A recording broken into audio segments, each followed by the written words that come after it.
Hello hi welcome back to our channel. గుంట పొంగనాలు ఎవరికి ఇష్టం ఉండదండి. అందరికీ చాలా వరకు ఇవంటే చాలా ఇష్టం. ఇలా పొంగనాలు బజ్జీలే కాదు, వీటిని ఇష్టపడే వాళ్ళు కూడా చాలామంది ఉంటారండి. ఇలా వేడి వేడి పొంగనాలు వేసుకొని తింటుంటే కారపొడితోటి సూపర్గా ఉంటుంది. ఇలా ఒక గిన్నెలోకి దోశ బ్యాటర్ తీసుకున్నాను.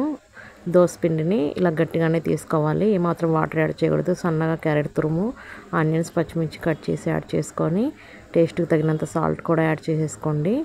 ఇవి యాడ్ చేసేసుకున్న తర్వాత ఇవే కాదండి, ఇంకా మనకి ఏ వెజిటేబుల్స్ కావాలంటే ఆ వెజిటేబుల్స్ని మనం యాడ్ చేసుకోవచ్చు.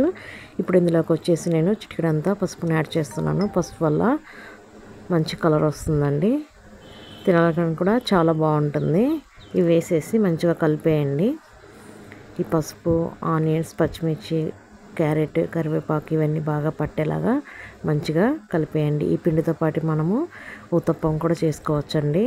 ఒకే పిండితోటి పొంగనాలు, ఊతప్పం కూడా మనం రెడీ చేసుకోవచ్చు. ఇలా 2 రకాల టిఫిన్లు ఒకటే బ్యాటర్ తోటి మనం రెడీ చేసుకోవచ్చు. ఇలా బాగా కలిసేలాగా కలిపేయాలండి. చూసారా, ఇలా బాగా కలపాలి. ఇలా కలిసిపోయేలాగా మొత్తము ఎక్కడ ఉండకుండా మంచిగా కలిపేసుకోవాలి. ఇలా కలిపేసుకున్న తర్వాత మనం పొంగనాలు గిన్నెకి అంటుకుపోకుండా ఇక్కడ నేను మీకు చిన్న టిప్ చెప్తాను చూడండి. ఇలా ఒక ఎగ్ కొట్టి వేసామనుకోండి, ఎలాంటి పొంగనాల పెన్నమైనా కూడా, ఎంత లేయనివైనా కూడా ఇది కలిపేసామనుకోండి ఎక్కడ అంటుకుపోకుండా మంచిగా వస్తాయి. ఈ ఎగ్ కూడా వేసి బాగా బ్యాటర్ని కలిపేయండి. పొంగనాల పెన్నెం వేడి పెట్టేసుకొని అందులో కొంచెం అంత ఆయిల్ యాడ్ చేసుకొని ఈ బ్యాటర్ని ఇందులోకి 1 by 1గా ఈ గుంట పొంగనాల్లోకి వేసేసుకోండి.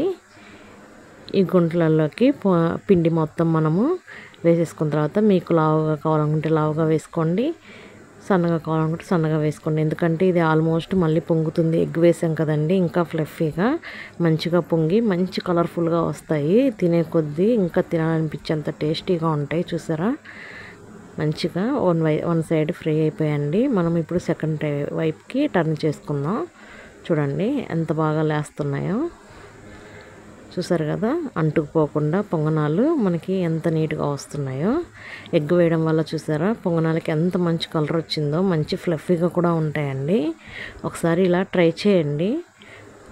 అవును, మీలో పొంగనాలంటే ఎంతమందికి ఇష్టం ఉన్న వాళ్ళు ఒక చిన్న కామెంట్ చేయండి. ఈ రెసిపీ మీకు ఎలా అనిపించిందో కూడా ఒక చిన్న కామెంట్ చేయండి. సూపర్గా ఉంటాయండి. ఇలా ఎగ్ యాడ్ చేయడం వల్ల ఈ పొంగనాలకి మరింత టేస్ట్ వస్తుందండి. ఒకసారి ఇలా ట్రై చేయండి, మీరు ఎప్పుడు ట్రై చేయకపోతే. ఇలా 1 by 1 టర్న్ చేసుకోవాలి. ఇది ఇంకా కాలలేదు. ఎప్పుడైతే మనకు పొంగనాలు కాలవో అవి లేవండి. పొంగనాలు మంచిగా కాలితేనే టర్న్ అవుతాయి.